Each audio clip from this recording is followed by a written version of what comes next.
Assalamualaikum warahmatullahi wabarakatuh.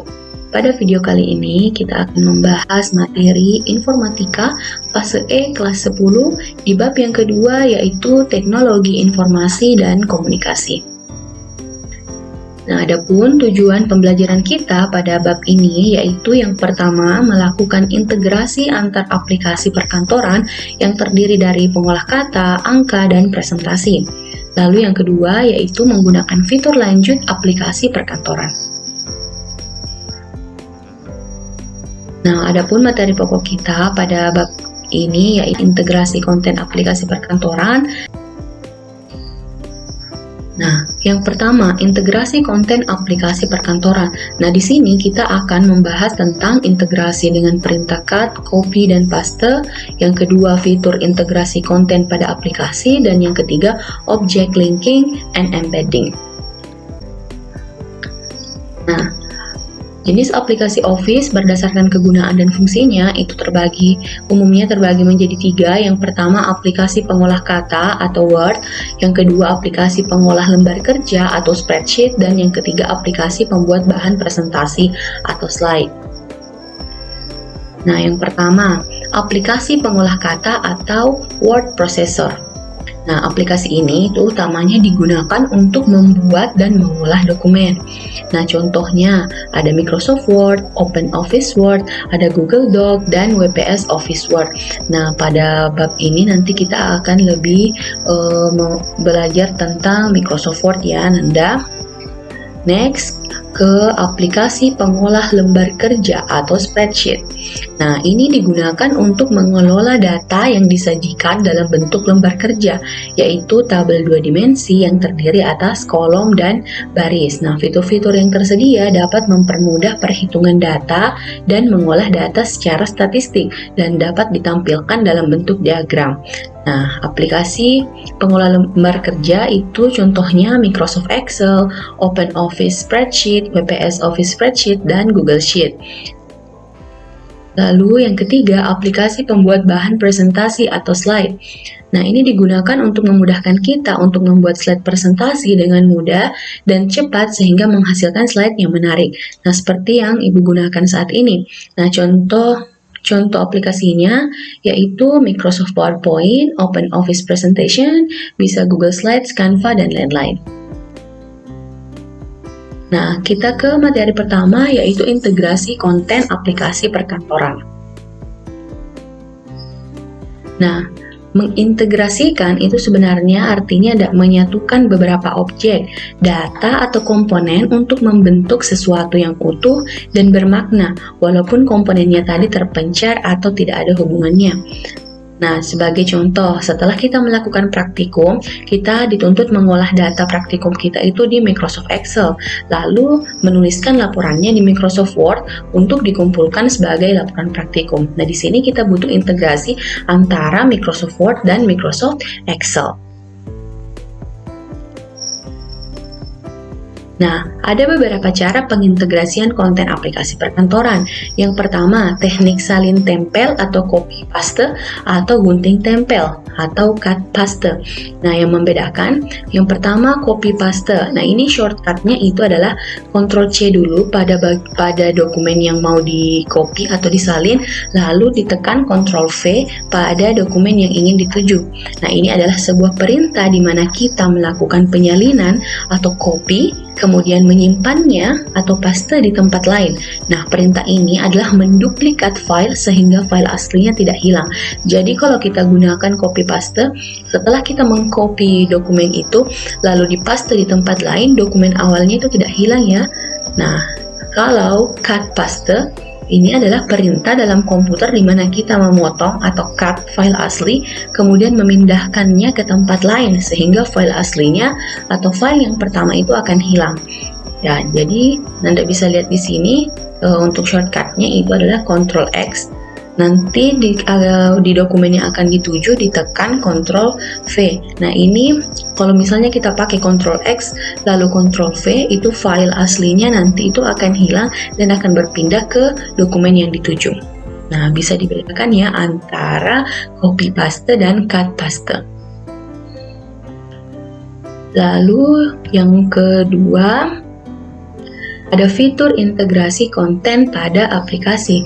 Nah, pada aplikasi itu terdapat fitur untuk mengakses aplikasi lain tanpa harus membuka aplikasi tersebut. Contoh, dalam Word terdapat salah satu fitur yaitu insert chart. Nah, saat kita menginsert chart, maka akan muncul Microsoft Excel untuk memasukkan data chart. Nah, ayo kita praktekkan dulu yang pertama. Untuk insert chart ini, pertama kita buka Microsoft Word-nya. Nah, kita pilih blank document. Lalu untuk menginsert chart, kita pilih bagian di atas ini, insert. Lalu pilih chart. Klik kiri saja. Di sini ada banyak bentuk-bentuk grafik yang disajikan, tapi kita pilih saja yang standar, yang kolom, yang diagram batang seperti ini. Nah, ini pun juga ada beberapa bentuk yang bisa kalian pilih. Ada yang 3D dan sebagainya, kita pilih yang standar saja, yang basic seperti ini. Lalu klik OK. Setelah di OK, nah ini ada dialog box untuk Microsoft Excel.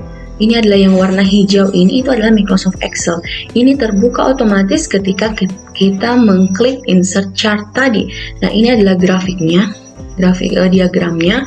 Nah, ini adalah di Microsoft Excel terbuka itu untuk memasukkan data-datanya. Nah, misalnya kita mau menentukan jumlah panen beberapa komoditas tertentu. Misalnya yang pertama beras. Ini acak saja nak ya datanya. Ini hanya latihan saja bagaimana kita memasukkan data di sini di Microsoft Excel agar mampu membuat grafik diagramnya. Nah, jadi di sini yang pertama bisa Anda lihat perubahannya setelah kita mengklik beras, terigu, cabai, jagung. Di sini ada beberapa. Ini untuk diagramnya beras, yang ini untuk terigu, ini cabai dan jagung. Lalu untuk suhu Y-nya, tahun 2020, 2021 dan 2022. Nah, di sini kelihatan untuk 2020 itu yang warna biru, yang warna merah atau jingga ini 2021 dan yang abu-abu itu 2022. Nah, setelah jadi seperti itu kita masukkan datanya di sini. Ini kan sebenarnya kita mau buat jumlah panennya ya. Jadi misalnya saja di sini 200 ton. Nah, di sini otomatis ketika kita memasukkan data, grafiknya itu akan berubah ya sesuai data yang kita masukkan. Misalnya ini 210, ini 200. Untuk beras, nah inilah grafiknya, diagramnya. Lalu misalnya untuk terigu 180, ini 110, lalu 200. Bisa ya dilihat diagramnya akan mengikut sesuai dengan data yang kita inputkan. 50 ini datanya tidak real nak ya. Ini hanya menunjukkan bagaimana cara kalian menginput data sehingga terbentuk sebuah diagram. Nah, misalnya seperti ini kan. Nah, setelah kita mengisi semua datanya, maka akan jadi diagramnya sepertinya di Microsoft Word. Kita menginput di Microsoft Excel, lalu tapi diagramnya terbentuknya di Microsoft Word. Ini adalah salah satu pengintegrasian Microsoft Word dan Microsoft Excel. Nah, kalau sudah seperti ini, kita bisa close untuk Excel-nya. Lalu kita bisa ganti, ini chart title, ini adalah judul dari diagramnya. Kalau saja kalian klik double klik saja di sini, lalu dihapus yang tulisan chart title, lalu bisa kalian ketikkan misalnya jumlah panen komoditas 2020 sampai 2020. Nah, seperti ini. Selesai. Nah, beginilah caranya membuat diagram pada Microsoft Word. Nah, terjadi pengintegrasian antara Microsoft Word dan Microsoft Excel. Nah, misalnya data kita ada yang mau diubah. Nah, klik saja grafiknya, lalu klik kanan pada mouse, lalu pilih edit data. Nah, di edit data, pilih saja yang ini, edit data. Nah, nanti kolom tabel Microsoft Excel-nya akan muncul kembali. Nah, kalian bisa melakukan perubahan. Misalnya ini kita ganti menjadi 150. Nah, nanti di sini ada perubahan ya pada grafiknya ketika kita mengedit datanya. Nah, seperti ini saja Ananda ya. Sekian untuk video kali ini. Semoga bisa bermanfaat. Assalamualaikum warahmatullahi wabarakatuh.